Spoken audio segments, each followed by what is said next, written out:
Ya, berikut merupakan lanjutan dari pembahasan latihan soal pertemuan ketiga dari video sebelumnya.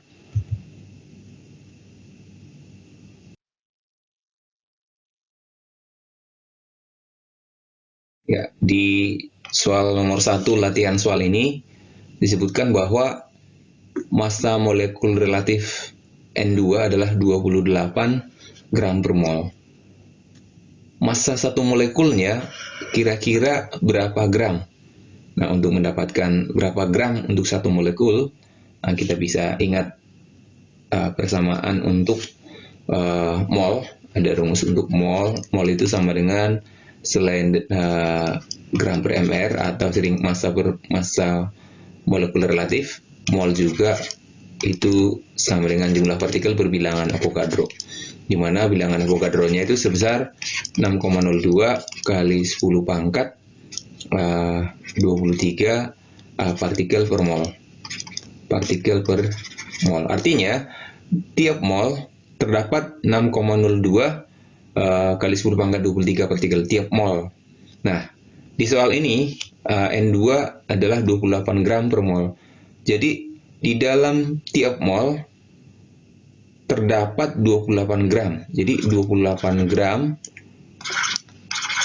tiap mol. Artinya, di dalam satu mol terdapat 28 gram. Padahal di dalam satu mol sendiri terdapat 6,02 kali 10 pangkat 23 partikel. Maka 6,02 kali 10 pangkat 23 partikel itu adalah 28 gram. Maka bisa disimpulkan satu partikel N2 itu akan sama dengan 28 gram dibagi dengan jumlah partikelnya tadi sebesar 6,02 kali 10 pangkat 23.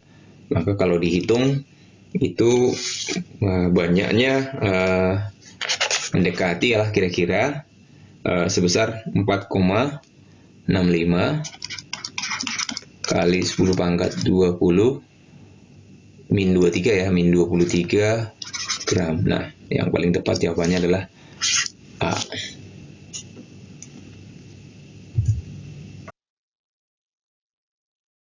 Soal berikut.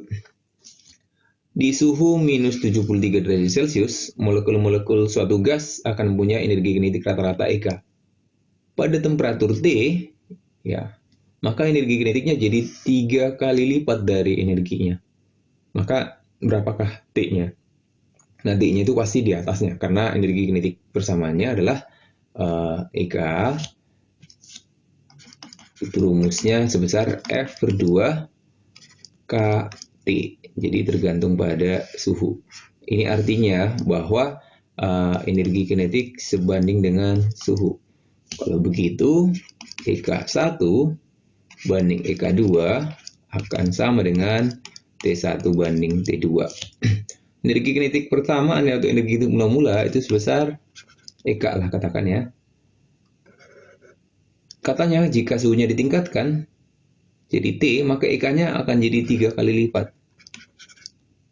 Pada suhu awalnya itu yang EK, energi kinetiknya adalah EK, suhunya adalah dalam Kelvin ya, berarti 273 ditambah dengan minus 73 dibagi dengan saat energi kinetiknya itu 3 kali, suhunya adalah T. Nah, ini bisa kita dapatkan. Nah, dicoret ya, berarti nanti suhunya yang menyebabkan energi kinetiknya 3 kali lipat sama dengan 3 kali lipat dari 200, berarti 600 Kelvin. Nah, karena jawabannya tidak ada dalam Kelvin, dalam Celsius dikurangi aja dengan 273 lagi, sehingga dapatnya adalah setelah dikurangkan itu adalah 327 ya, 327 derajat Celcius. Jawabannya yang paling tepat adalah 327C. Soal berikut, diketahui 16 gram gas oksigen menempati volume 5 liter pada tekanan 2 atmosfer. Jadi masanya 16 gram gas oksigen, nah tentu MR-nya gas oksigen kita tahu 32 gram per mol ya. tekanannya adalah 2 atm. Jika dianggap gas ideal, maka temperatur gasnya adalah berapa? Nah, untuk mendapatkan temperatur gas dari mol, tekanan, dan volume, nah bisa kita dapatkan dari PV sama dengan nRT atau NKT. Nah, karena diketahui adalah mol, maka nanti suhunya bisa kita dapatkan dari persamaan yang pertama ini, PV nRT ya. Tekanannya diketahui sebesar 2 atmosfer, berarti 2 kali 10 pangkat 5 Pascal, dan volumenya 5 liter, 5 kali 10 pangkat min 3. Ya, kita pakai satuannya dalam satuan internasional ya. Sama dengan molnya ada, cari dulu molnya. Mol itu sama dengan gram per mr ya, gram per mr-nya. Berapa gram? Dia 16 gram per mr-nya. Si oksigen itu adalah 32 gram per mol. Sehingga kita tahu, oh berarti dia setengah mol ya. Setengah mol dikali dengan 8,31 dikali dengan suhunya. Maka dari sini suhunya bisa kita dapatkan 2 kali 5, 10, 10 kali 2, 20. Berarti 2000 sama dengan 8,31 T. Maka suhunya kita dapatkan sebesar 244 Kelvin. Jadi jawabannya 244 C ya. Ya. Kita lanjutkan lagi. Suatu gas ideal monoatomik mengembang atau ekspansi dari 2,5 liter hingga 5 liter pada tekanan tetap sebesar 100 kPa. Suhu sebelum mengembang adalah 150 Celcius, maka suhu setelah mengembang berapa? Nah, kira-kira ini proses termodinamikanya seperti apa? Nah, pada tekanan tetap, berarti kalau pada tekanan tetap itu adalah isobar. Nah, untuk isobar, P-nya tetap ya, P1 sama dengan P2, tekanan tetap. Maka persamaan untuk mendapatkan keadaan akhirnya, bisa dapatkan P1 V1 per T1 sama dengan P2 per T2. Ini adalah persamaan keadaan ya, baik untuk isobar, isokorik, isotermal, dan adiabatis berlaku. Nah, karena dia tekanan tetap, kita coret aja. Volume awalnya katanya dari 2,5 liter, suhunya pada saat itu adalah 150. Nah, ini 150-nya ini harus ganti dalam Kelvin ya. Perbandingannya harus dalam Kelvin, menjadi 5 liter ya. Menjadi 5 liter, volumenya mengembang ekspansi. Maka suhunya sekarang berapa itu? Nah, T2 lah gitu. Maka bisa kita dapatkan T2 akan sama dengan 2 kali lipat ya. 2 kali lipat dari suhu awalnya, tapi harus dalam Kelvinnya. Oke. Maka bisa kita dapatkan T2-nya 2 kali lipat dari suhu 150 tambah 273 itu adalah 423 ya. 423, berarti itu hasilnya adalah 846 Kelvin. Nah, jawabannya nggak ada yang 860 Kelvin, 46 Kelvin. Dikurangi aja dengan 273 lagi supaya dalam Celcius. Hasilnya adalah 573 Celcius.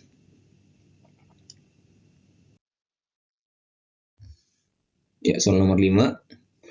Silinder berisi 12 liter gas oksigen pada suhu 27 dan tekanan atmosfer. Pada suatu ketika gas dipanaskan sehingga suhunya jadi 120 derajat Celcius, sementara volumenya diperkecil menjadi 8 liter. Gas dianggap ideal, maka tekanan akhir berapa? Ini adalah persamaan kondisi atau keadaan gas, maka persamaannya sama dengan persamaan yang tadi. P1 V1 per T1 sama dengan P2 per T2. Nah, di sini mula-mula tekanannya 1 atmosfer ya.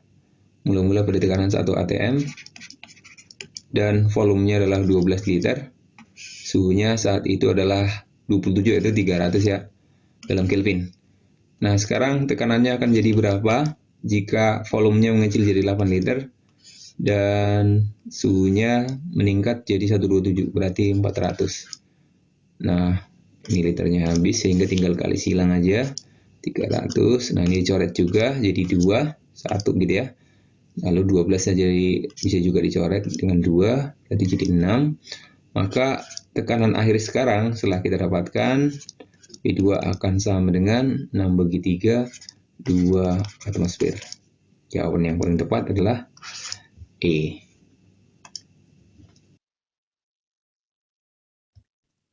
Oke, untuk soal berikutnya ini tentang kapasitas kalor. Untuk kapasitas kalor ini teorinya boleh nanti tonton video saya sebelumnya tentang termodinamika kapasitas kalor. Nanti di deskripsinya akan saya tuliskan linknya sehingga kamu bisa gampang untuk mencari penjelasan tentang kapasitas kalor ini. Oke, dalam kasus ini diketahui ada sebanyak N mol gas mengalami proses pada tekanan tetap atau isobar. Jika volumenya berubah dari V1 menjadi V2 dan suhunya berubah dari T1 menjadi T2, sedangkan Cp di sini adalah kapasitas kalor panas, tapi di sini C kecil ya. Kapasitas kalor panas pada tekanan tetap. Ya, ini kapasitas kalor per mol sepertinya ini ya. Dan Cv adalah kapasitas panas pada volume tetap dan R adalah konstanta gas. Maka perubahan energi dalamnya adalah berapa? Oke. Untuk proses isobar, berarti nanti Q sama dengan W tambah delta U. Pertanyaannya adalah delta U berapa? Delta U berarti Q min W. Nah, pada proses isobar, Q-nya adalah QP pada tekanan tetap ya. Itu sama dengan Cp dikali delta T. Di mana Cp itu kapasitas kalor ya. Kalau kapasitas kalor molar berarti nanti bisa N dikali Cp. Ini Cp-nya C kecil ya, kapasitas kalor molar dikali delta T. Nah, sama aja ya. Kalau Cp kapasitas kalor. Nah, sehingga delta U-nya bisa kita tuliskan Cp kali delta T. Ingat ini C-nya C besar ya. Dikurang W-nya adalah P kali delta V. P kali delta V. Atau boleh juga kita tuliskan NR delta T, sama aja sebenarnya. NR delta T juga bisa NR delta T ya. W itu NR delta T bisa ya. Lalu delta U kalau kita tuliskan menjadi Cp min NR kali delta T. Nah, mengingat bahwa hubungan antara kapasitas kalor pada tekanan tetap dengan kapasitas kalor pada volume tetap itu adalah Cp min Cv itu adalah NR. Maka nanti Cp min NR ini bisa kita tulis jadi Cp min NR itu sama dengan Cv. Sehingga bisa kita dapatkan delta U sama dengan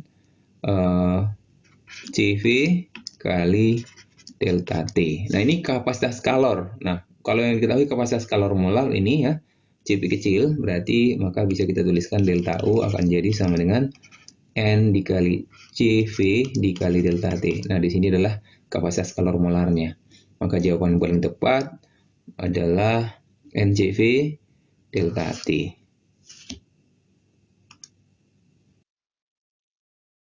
Soal berikutnya, masih soal yang sama. Masih pada tekanan tetap ya. Berubah volumenya dari V1 menjadi V2 dan suhunya dari T1 menjadi T2. Diketahui Cp dan Cv. Maka kerja yang dilakukan. Tapi ini kasus ini yang ditanyakan adalah kerja usaha.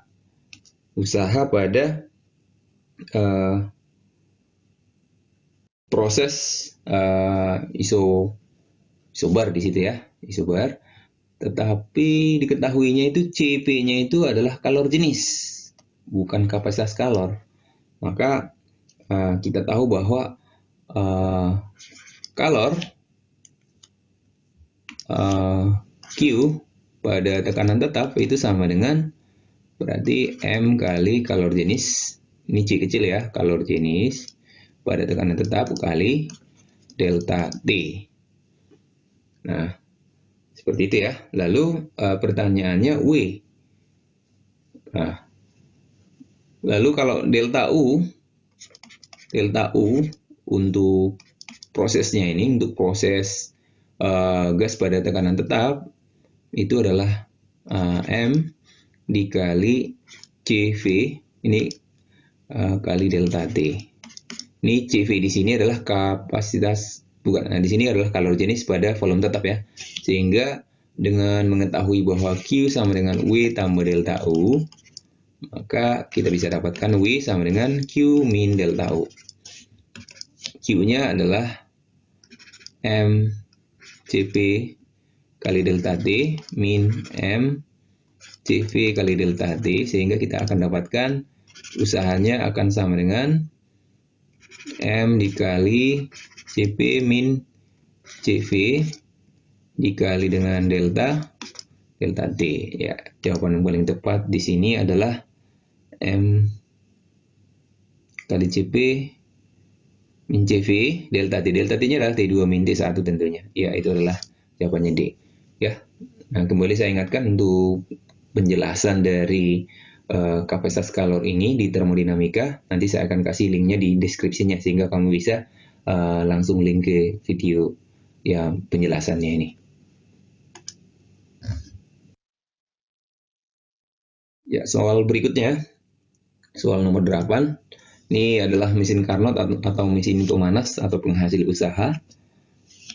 Diketahui mengambil kalor 2500 dari reservoir panas atau suhu tinggi dan katanya membuang kalor ke reservoir dingin 1800. Jika reservoir suhu tingginya ini adalah T1-nya adalah 27 Celcius, pertanyaannya T2-nya berapa? Nah, kita harus ingat persamaan pada mesin pemanas atau mesin Carnot ya. Nah, seperti ini. Ini mesin menyerap kalor dari reservoir panas Q1, dari reservoir panas berarti nanti ini dari T1 ya. Lalu nanti menghasilkan usaha, lalu kalornya dibuang ke Q2 pada reservoir dingin T2. Persamaan untuk mendapatkan efisiensi, rumusnya W per Q1 kali 100%, dengan mengetahui bahwa ciri khas Carnot Q1 per Q2 itu setara dengan T1 per T2. Ini Q1 menyerap dari T1 ya, Q2 menyerap dari T2. Nah, maka nanti rumusnya bisa kita dapatkan efisiensi sama dengan 1 min T2 per T1 kali 100%. Tapi karena yang ditanyakan adalah suhu reservoir suhu rendah ini atau dingin, diketahui Q1 dan Q2, diketahui Q1-nya ya, Q1 sebesar 2500, sedangkan Q2 sebesar 1800. Ya tinggal bagikan aja Q1 per Q2 sesuai dengan persamaan Carnot ini itu sama dengan T1 per T2. T1-nya adalah 227 tapi harus dalam Kelvin tentunya, tambah 273 ya. Itu 500 per T2. T2-nya akan kita dapatkan sebesar T2 itu kalau kita kecilkan akan kita dapatkan hasilnya 1800. Ini dicoret ya. Lalu ini jadi 5 ya. Berarti 1800 dibagi 5. Nah, jawabannya dalam Kelvin itu adalah 360 Kelvin. Nah, 360 Kelvin ini tidak ada di jawabannya di situ karena jawabannya ini dalam Kelvin ya, bukan dalam Celcius, jadi nggak perlu diganti. 360 ini Celcius ternyata. Maka 360 Kelvin dikurang 273. Maka jawabannya adalah kalau ditukar menjadi 273, 360 kurang 273 itu adalah 87. Nah, ini hati-hati ya dalam Celcius atau dalam Kelvin. Ya, kita lanjutkan lagi. Untuk soal nomor 9. Ini adalah mesin pendingin, di mana suhu di ruangan atau refrigeratornya adalah minus 3 Celcius dan suhu di luar ruangannya 27 Celcius. Maka pertanyaannya koefisien performanya berapa? Ya, untuk mendapatkan koefisien performan kita ingat mesin pendingin atau kulkas, di mana dia menyerap panas dari suhu suhu rendah dengan bantuan usaha luar. Maka panasnya diserap dari Q2, tentu itu dari T2 ya. maka akan dibuang ke Q1 ya, dibuang Q1 pada suhu T1. Persamaannya nanti untuk koefisien performa adalah Q2 per W ya. Q2 itu kalori yang diserap dari reservoir dingin, dan W adalah usaha yang digunakan untuk membantu konveksi paksa ini. Lalu ciri khas Carnot adalah Q1 per Q2 sama dengan T1 per T2, sehingga koefisien performanya bisa kita dapatkan Q2 per W, yaitu sama dengan Q2 per Q1 min Q2. Kalau disederhanakan akan jadi T2 per T1 min T2. Nah, dari sini kita akan dapatkan koefisien performanya akan menjadi berapa? T2-nya harus dalam Kelvin ya. 273 tambah min 3 berarti 270 dibagi dengan 300 kurang 270. Berarti itu sama dengan 9. Nah, koefisien performa dari mesin ini adalah 9. Ya, kita perhatikan soal nomor 10. Sejumlah gas melakukan usaha 100 Joule. Pada saat yang sama, gas menyerap kalor 100 Joule. Maka bagaimana energi dalamnya? Nah, untuk menjawab soal ini, kita ingat kembali hukum termodinamika yang pertama, bahwa kalor yang diserap itu sama dengan W atau usaha ditambah perubahan energi dalam. Dalam hal ini, kalor diserap sebanyak 100 Joule. Berarti kalau diserap tuh Q ya, 100 plus ya, 100 Joule sama dengan melakukan usaha. Kalau melakukan usaha juga plus ya, plus 100 Joule tambah delta U. Maka delta U-nya sama dengan secara matematis 0 ya. Maka ketika kita jawab ini, pasti banyak orang yang terjebak menjawab ini energi dalamnya 0. Ini jawabannya. Maka itu salah, bukan ini. Lalu yang mana? Di sini persamaannya nih delta U sama dengan 0, artinya perubahannya yang 0. Energi dalamnya sekarang nggak tahu berapa, dan awalnya juga nggak tahu berapa. Energi dalamnya bukan 0, tapi perubahannya yang 0. Maka jawaban yang paling tepat adalah energi dalamnya tetap. Jadi jawaban yang paling tepat adalah E.